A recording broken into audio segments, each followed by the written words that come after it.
Hey, Shane Plays here. I've got a surprise here that I got in the mail that I want to do a quick unboxing on. Because unboxing videos are amazing clickbait. I mean, people love them, and but I'm actually really excited about this project. It's the Art and Arcana. It says Dungeons and Dragons Art and Arcana, a visual history, and this is a book that it's not just a coffee table book of, here's cool artwork from the history of Dungeons & Dragons, which looking at Dungeons & Dragons artwork is one of my favorite things in the world. But it's got some scholars of D&D and lovers of D&D with, and role-playing in general with major cred attached. And I'm looking, I got my glasses off, and I'm Michael Witwer, who wrote Empire of the Imagination, among other things, which is it's written like a novel, but it's a biography of Gary Gygax and the beginnings of D&D and TSR and all that stuff. And then also Jon Peterson, who is, if you don't know Jon Peterson, he does Playing at the World. He has a book called Playing at the World. He has a blog called Playing at the World.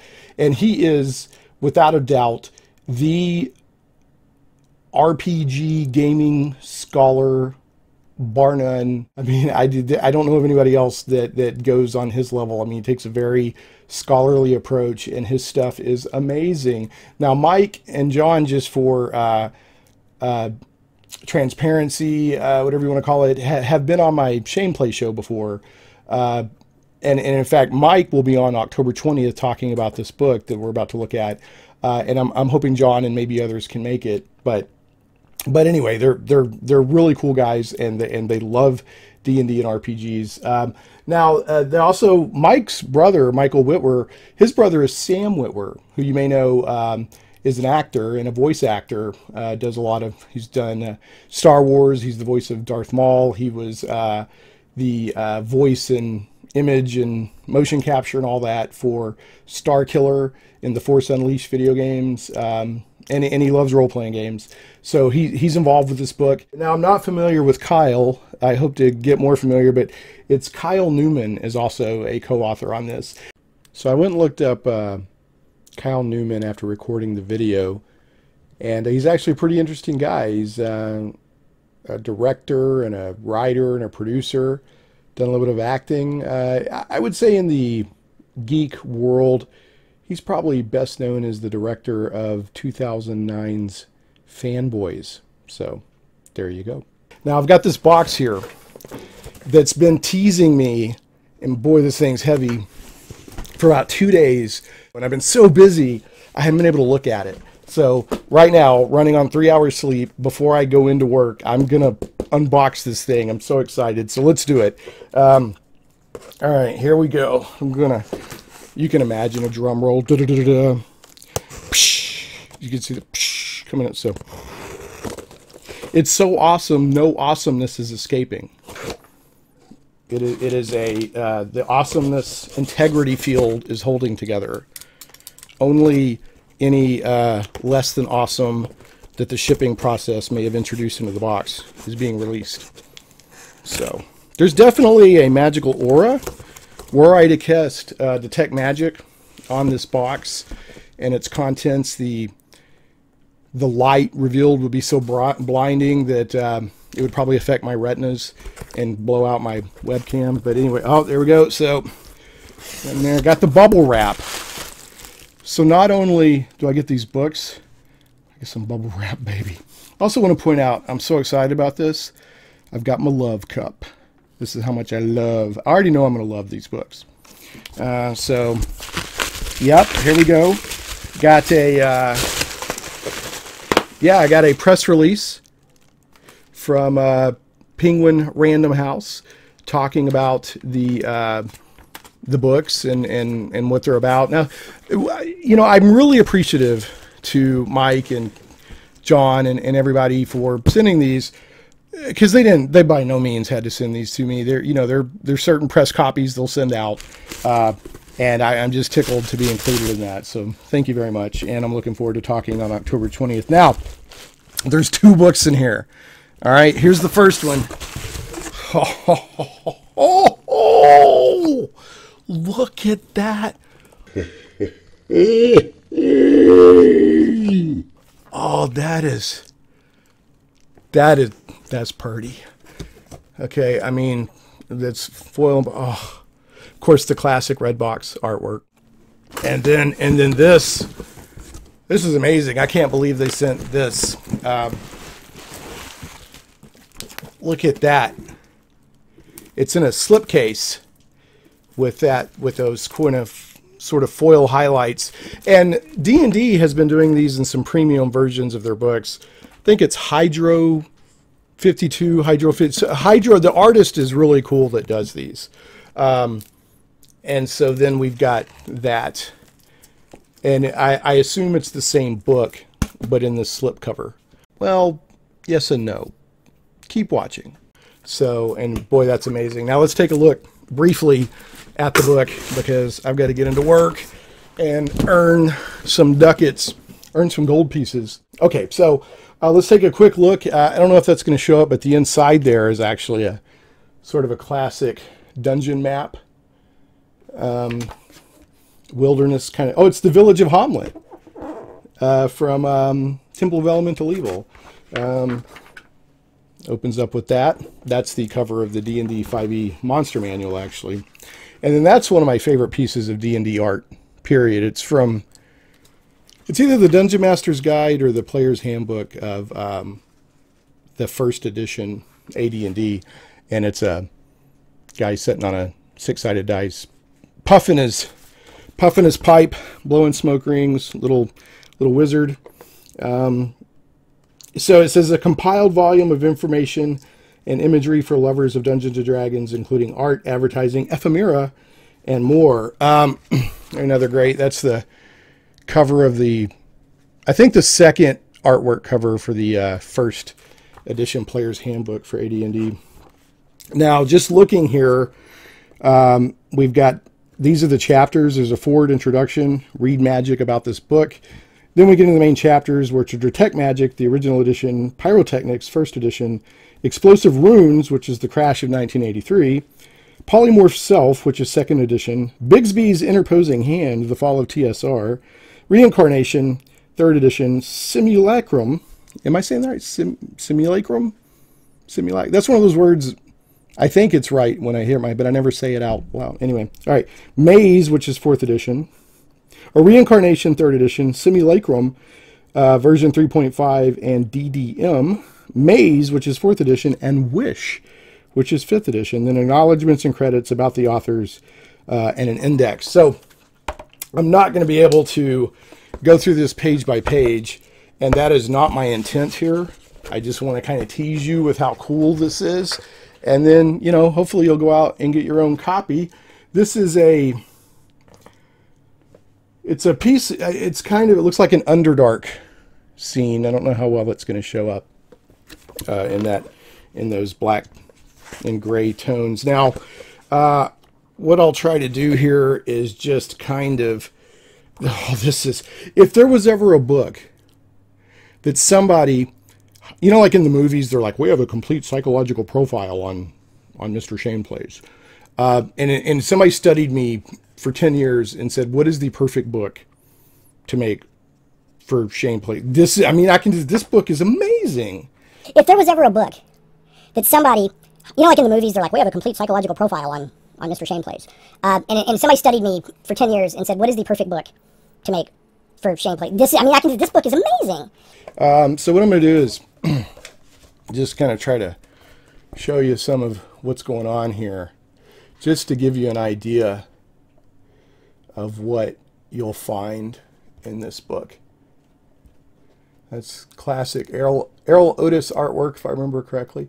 That's one of my favorite pieces of... I miss these from the first edition, these little, almost like comic strips. I like them a lot. They gave a lot of charm and personality to the earlier edition books. Well, no, I thought that was the one where... there's one where it shows some adventurers sitting around playing like a role-playing game would have lived to be in the modern world or something. But this is where it's actually showing, they're talking about treasure they found. So let's see here. Show a little bit more. I love advertisements and all of that. Like if you know, when you get those vault books that go through and collect all this, it's almost like a scrapbook of a subject. That was the very first basic box set cover, if I remember right. Not Moldvay. Was it Holmes?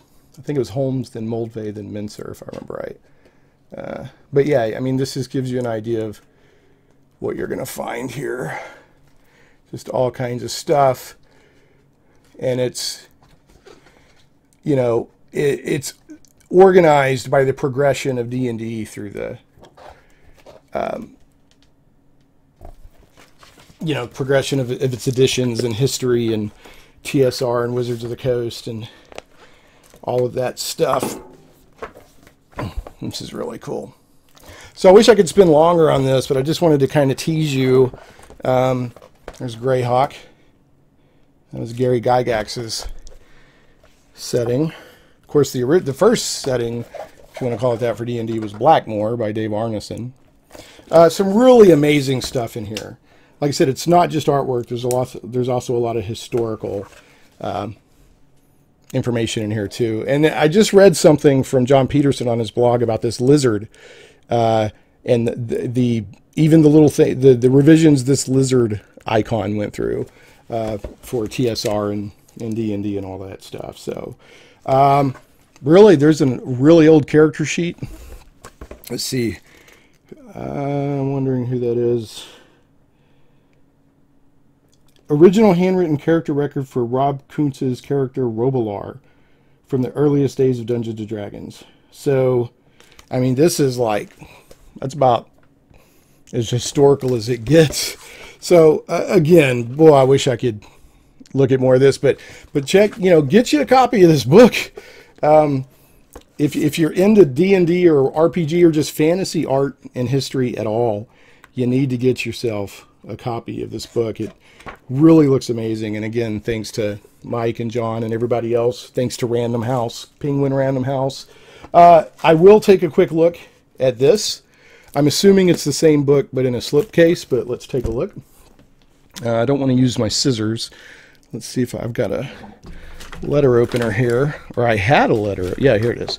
I'm going to use my letter opener because I don't want to accidentally damage this thing.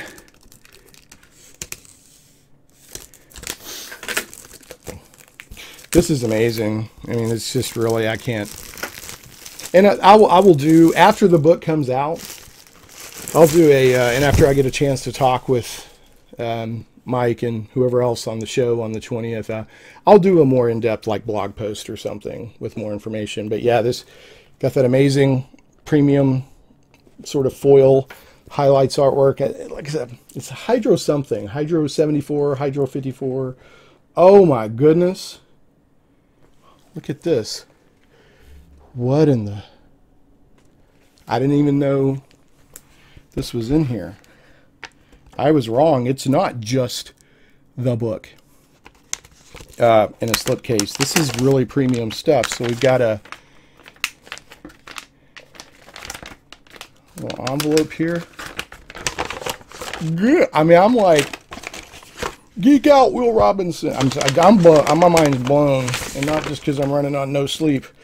Oh, this is so cool. Give me a second. So you get a reproduction of the original Tomb of Horrors tournament module, 1975 tournament module. You guys have outdone yourselves. If anybody calls themselves a serious D&D art collector or, you know, hobbyist or a serious D&D historian and they don't get, especially this premium version, I don't believe you. Get this nice print of the Keep on the Borderlands original artwork. I heard somebody the other day refer to these goblins as baboon face goblins. They kind of are. You look at the coloring and everything. I'm actually about to run. I just finished Out of the Abyss with my main group, and we're going to do Tomb of Annihilation probably in a few weeks. But in between, we're going to do Keep on the Borderlands using the basic export rules. So I'm really looking forward to that. Some Greyhawk artwork. This is... Squee. Okay. And I'm not going to go through all of these. I just don't have time. But there is some classic D&D artwork prints in here, and there's some posters. I mean, there's some. I'll just look at one of the posters. Oh, that's a classic. I mean, there's some classic stuff you could frame, and this is like Christmas came early. I either rolled a natural 20 or somebody rolled a natural 20 on my behalf. Thank you. All right, and then I was wrong. It's not the same book in the slipcase. The book in the slipcase, there's you a nice mimic. Feed me, Seymour. There's the mimic, that kind of foil embossed cover. Smart work there, kind of a dragon. You see a little, if you're seeing these, that's like, I'm almost thinking that's finger grease. That's how nice this material is. You have to, be careful with it. This is a keepsake. This isn't just a book you flip through. But then once you get inside of it, it's the same book. So I'm going to put this back up, and then later I'm going to go over it. And then it's in this very nice, I'm blown away. In all honesty, just to support this kind of thing in role-playing games and in the D&D world, and as I'm a D&D historian, art lover, and all that, I'm probably going to buy a copy of this anyway, just to support what these guys are doing. But this is amazing. Really, really impressed. And also, don't forget, I don't know if yours will, but mine came with some bubble wrap. Mike, John, Sam, what was it? Kyle. Amazing work. Fantastic work. And then Joe, I know you did the forward. I haven't wrote that or read that yet or whatever, but this whole thing is just, here, I'll put that up later so you're not having to listen to all that noise. I'm amazed. And I'll go in depth later, but there's sort of an unboxing first look at the Art and Arcana, a visual history, Dungeons & Dragons, Art and Arcana, a visual history. So, hey, dude, I just want you to know he thinks he's all bad. I got a bigger version right here. My warrior dude can beat up your warrior dude. Anyway, all right. I'm slap happy. Thanks for watching, and we will catch you next time on Shane Plays.